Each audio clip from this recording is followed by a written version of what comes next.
അല്ല, ഇവർക്കൊക്കെ എന്ത് മേക്കുത്തിക്കഴപ്പാണ് എന്നാണ് ഞാൻ ചോദിക്കുന്നത്. ഞാൻ പറയുന്നത് ഇന്ത്യക്കാരായിട്ടുള്ള ഒന്ന് രണ്ട് വിദ്യാർത്ഥികളെക്കുറിച്ചാണ്. അമേരിക്കയിലെ ഫേമസ് യൂണിവേഴ്സിറ്റികളിൽ PhD ഗവേഷണം നടത്തിക്കൊണ്ടിരുന്ന ഒന്ന് രണ്ട് പേരുടെ അനുഭവമാണ് ഞാൻ പറയാൻ പോകുന്നത്. ഒന്ന് രഞ്ജിനി ശ്രീനിവാസൻ, പേര് കേട്ടിട്ട് മലയാളിയാണെന്ന് തോന്നുന്നു, അല്ലെങ്കിൽ തമിഴ്നാട്ടുകാരി. അവൾ ഇവിടെ PhD ചെയ്തുകൊണ്ടിരിക്കുകയായിരുന്നു. പക്ഷേ അവൾ PhD ചെയ്യുന്നതിനോടൊപ്പം അവർ ഹമാസിന് വേണ്ടിയിട്ട് പ്രൊപ്പഗാൻഡ നടത്തി. ഒന്ന് ആലോചിച്ച് നോക്കണം. ഈ അമേരിക്കയുടെ ഗസ്റ്റായിട്ട് സ്റ്റുഡൻറ്റ് വിസയിൽ വന്ന് പഠിച്ചുകൊണ്ടിരുന്ന ഈ പെൺകുട്ടി, അവളാണ് ഈ ഹമാസിന് വേണ്ടിയിട്ട് കൊടി പിടിക്കാൻ പോയി പ്രൊപ്പഗാൻഡ നടത്തി ഇസ്രായേലിനെതിരെ മുദ്രാവാക്യം മുഴക്കി. എന്ത് സംഭവിച്ചു?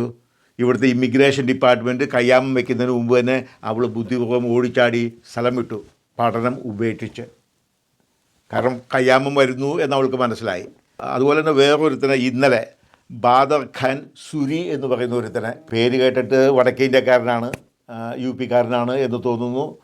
അവനും ഇതുപോലെ തന്നെ. പക്ഷേ അവനെ ICE അറസ്റ്റ് ചെയ്തു. അതായത് ഇമിഗ്രേഷൻ ഡിപ്പാർട്ട്മെൻറ്റ് അറസ്റ്റ് ചെയ്ത് ജയിലിലിട്ടിരിക്കുകയാണ്. ഇപ്പോൾ റിമാൻഡിൽ വെച്ചിരിക്കുകയാണ്. ഇപ്പോൾ അടുത്ത ഫ്ലൈറ്റിന് കയറ്റി വിടും. ഒരു കാര്യം മനസ്സിലാക്കണം. കാർന്നന്മാർ കഷ്ടപ്പെട്ട് പണമുണ്ടാക്കി അമേരിക്കയിൽ കോളേജിൽ PhDക്ക് പോസ്റ്റ് ഡോക്ടറൽ സ്റ്റഡിക്കൊക്കെ വിട്ടിരിക്കുന്ന ആൾക്കാർ പഠനം, അവരുടെ ഉദ്ദേശിച്ച പഠനം നടത്താതെ അവരിതുപോലത്തെ രാഷ്ട്രീയ പ്രവർത്തനത്തിനും മുദ്രാവാക്യം വിളിക്കാനും പോയിട്ടുണ്ടെങ്കിൽ ഇതാണ് സംഭവിക്കാൻ പോകുന്നത്. ഇത് ഇന്ത്യയോ കേരളമല്ല മക്കളെ, ഇവിടുത്തെ കളി വേറെയാണ്. ഓക്കെ, ട്രംപ് ഒരു കാര്യം പറഞ്ഞാൽ ചെയ്തിരിക്കും. വേറൊന്നും ഭയപ്പെടേണ്ട എന്ന് വെച്ച് നിങ്ങളാരും ഭയപ്പെടേണ്ട കാര്യമില്ല. ഇവിടെ 10,000-കണക്കിന് ഇന്ത്യൻ വിദ്യാർത്ഥികളും മറ്റ് രാജ്യങ്ങളിലെ വിദ്യാർത്ഥികളും വിദേശ വിദ്യാർത്ഥികളും ഇവിടെ പഠിക്കുന്നുണ്ട് പല യൂണിവേഴ്സിറ്റികളിലും. 10,000-കണക്കിന്. ഒരു കുഴപ്പമില്ല അവർക്ക്. അവർ സമാധാനമായിട്ട് അവർ വന്ന ഉദ്ദേശം എന്താണോ അത് നിറവേറ്റിക്കൊണ്ടിരിക്കുന്നു. അതെന്താണ്? പഠിക്കുക. അങ്ങനെയുള്ളവർക്ക് ഒരു ബുദ്ധിമുട്ടുമില്ല. അതുപോലെ നമ്മുടെ ഇന്ത്യക്കാരായിട്ടുള്ള ലക്ഷക്കണക്കിന് കടലാസില്ലാത്ത അഭയാർത്ഥികൾ എന്ന് നമുക്ക് പറയാം, കുടിയേറ്റക്കാർ ഇവിടെ ഉണ്ട്, അനധികൃത കുടിയേറ്റക്കാർ. ട്രംപ് അവരെ അന്വേഷിച്ച് പോയിട്ടില്ല ഇതുവരെയായിട്ടും.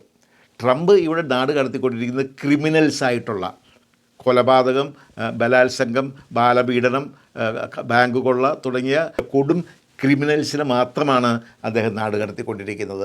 അപ്പോൾ നിങ്ങൾ ചോദിക്കും, 100-500 ഇന്ത്യക്കാരെ നാട് കടത്തിയല്ലോ എന്ന്. നമ്മൾക്കെല്ലാം അറിയാം, 100-500ഓളം പേരെ ഇവിടെ നിന്ന് നാട് കടത്തി.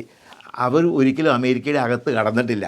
ജനുവരി 20 ട്രംപ് അധികാരമേറ്റതിന് ശേഷം ഇവിടുത്തെ അതിർത്തി, മെക്സിക്കോയിൽ നിന്നുള്ള അതിർത്തി അദ്ദേഹം കർശനമാക്കി.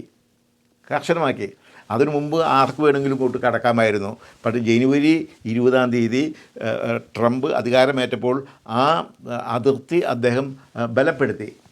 ഓക്കെ, അപ്പോൾ നമ്മുടെ 500ഓളം പേര് അതിനുശേഷം വന്ന് ആ അതിർത്തിയിൽ വെച്ച് പിടിക്കപ്പെട്ടവരാണ്. അങ്ങനെ അതിർത്തിയിൽ വെച്ച് പിടിക്കപ്പെട്ടപ്പോൾ അവരെ അങ്ങനെ തന്നെ എടുത്ത് ഡിറ്റൻഷനിൽ ഇട്ടിട്ട് നേരെ നാട് കടത്തി. പക്ഷേ അമേരിക്കയിൽ ജോലി ചെയ്യുന്ന, അതായത് 10,000-കണക്കിന് മലയാളികൾ ഉൾപ്പെടെ അമേരിക്കയിൽ ജോലി ചെയ്യുന്ന ആരെയും അന്വേഷിച്ച് ട്രംപിൻ്റെ പോലീസ് വന്നിട്ടില്ല, ഇമിഗ്രേഷൻ ഡിപ്പാർട്ട്മെൻറ്റ് വന്നിട്ടില്ല. ഇവിടെ നിന്ന് നാട് കടത്തിക്കൊണ്ടിരിക്കുന്നത് സൗത്ത് അമേരിക്ക, സെൻട്രൽ അമേരിക്കയിൽ നിന്നുള്ള കൊടും കുറ്റവാളികൾ മാത്രമാണ്. ആദ്യം കൊടും കുറ്റവാളികളെ. അതുപോലെ തന്നെ ജഡ്ജിമാർ, അഭയാർത്ഥി അപേക്ഷ നിരസിച്ച 10,000-കണക്കിന് ആൾക്കാരുണ്ട്. അവരെയാണ് അദ്ദേഹം ഈ ട്രംപ് ഇപ്പോൾ നാട് കടത്തിക്കൊണ്ടിരിക്കുന്നത്. മര്യാദയ്ക്ക് ഇവിടെ വന്ന് ജോലി ചെയ്തുകൊണ്ടിരിക്കുന്ന ആരെയും അന്വേഷിച്ച് ഇവിടുത്തെ ഇമിഗ്രേഷൻ പോലീസ് പോയിട്ടില്ല. പിന്നെ പഠിക്കാൻ വന്ന ഒരു മര്യാദയ്ക്ക് പഠിക്കുക, രാഷ്ട്രീയ കാര്യങ്ങളിൽ ഇടപെടാതിരിക്കുക. അവർക്കതിനുള്ള അവകാശമില്ല. They are just guest. ഇവിടുത്തെ സ്റ്റുഡൻസ് എന്ന് പറഞ്ഞതിൽ ഒരു വിസ അവർക്ക് ഇവിടെ ഒരു സ്വാഗതം കൊടുത്തിരിക്കുന്നതാണ്, സ്റ്റുഡൻറ്റ് വിസ. അതുപോലെ തന്നെ ഗ്രീൻ കാർഡ് ഉള്ളവരും അവർ സിറ്റിസനായിട്ടില്ല, പൗരന്മാരായിട്ടില്ല. അവർക്ക് ഇവിടെ ഒന്ന് വേഷം കെട്ടൊന്നും കാണിക്കാനൊക്കത്തില്ല. അവരെന്തെങ്കിലും കുറ്റം ചെയ്താൽ അവരെ തീർച്ചയായിട്ടും നാട് കടത്താനായിട്ടുള്ള അധികാരം സർക്കാരിനുണ്ട്. അതുകൊണ്ട് ഞാൻ പറയുന്നത്, നിങ്ങൾ സമാധാനമായിട്ട് ജീവിക്കുക, വേണ്ടാത്തതിനൊന്നും പോകാതെ അടങ്ങി ഒതുങ്ങി ഇവിടെ എന്തെങ്കിലും 10 രൂപയ്ക്ക് ജോലി ചെയ്ത് വീട്ടിലേക്ക് 10 രൂപ കാശ് അയച്ചു കൊടുക്കുക, കുടുംബത്തെ സഹായിക്കുക. അല്ലാതെ ഇവിടെ കിടന്ന് വലിയ വേഷം കെട്ട് കാണിക്കാൻ പോയിട്ടുണ്ടെങ്കിൽ പിടിക്കപ്പെടും. That is what it is. അപ്പോൾ ഈ രഞ്ജിനിയുടെയും ബാദറിൻ്റെയും ഒക്കെ അനുഭവം ഒരു പാഠമായിട്ട് കണക്കാക്കുക. ഇതൊരു തുടക്കം മാത്രമാണ്. കാരണം ഇവർ കഴിഞ്ഞ ഒരു വർഷമായിട്ട് ഈ ഗാസയിൽ പ്രശ്നം തുടങ്ങിയതിന് ശേഷം ഈ വിദ്യാർത്ഥികൾ ഈ യൂണിവേഴ്സിറ്റികളിൽ ഭയങ്കര അരാജകത്വമാണ് നടത്തിക്കൊണ്ടിരിക്കുന്നത്. അരാജകത്വം. വിദേശ സ്റ്റുഡൻസ് ഇവിടുത്തെ അമേരിക്കയുടെ കരുണ കൊണ്ട് ഇവിടെ അതിഥിയായി വന്നിട്ട് ഇവിടെ കിടന്ന് ബഹളം കൂട്ടുന്നു. അപ്പോൾ അത് ട്രംപ് ചെയ്യുന്നില്ല, അദ്ദേഹത്തെ കുറ്റം പറയാൻ പറ്റില്ല. ഒരു കാരണവശാലും ഞാൻ കുറ്റം പറയില്ല. അതുപോലെ തന്നെ നമ്മൾ മനസ്സിലാക്കേണ്ട സംഗതി, നമ്മൾ നന്ദിയുള്ളവരായിരിക്കണം. കാരണം മര്യാദയ്ക്ക് ഇവിടെ ഇല്ലീഗൽ ആണെങ്കിലും ജോലി ചെയ്തുകൊണ്ടിരിക്കുന്ന ഒരു മനുഷ്യനെയും ഇവിടുന്ന് വന്ന് പിടിച്ചു കൊണ്ടുപോയിട്ടില്ല. നൂറുകണക്കിന് അനധികൃത കുടിയേറ്റക്കാർ, മലയാളികളായ കുടിയേറ്റക്കാരെ എനിക്കറിയാം.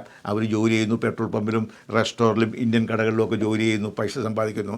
ട്രംപിൻ്റെ പോലീസ് അവരെ അന്വേഷിച്ച് വന്നിട്ടില്ല. അപ്പോൾ അവനവൻ്റെ കാര്യം നോക്കി മര്യാദയ്ക്ക് ജീവിച്ചു കഴിഞ്ഞാൽ തൽക്കാലത്തേക്ക് ഇവിടെ അമേരിക്കയിൽ മലയാളികൾക്കോ വിസയില്ലാത്ത മറ്റ് ഇന്ത്യക്കാർക്കോ ഒരു പ്രശ്നവുമില്ല. Thank you very much.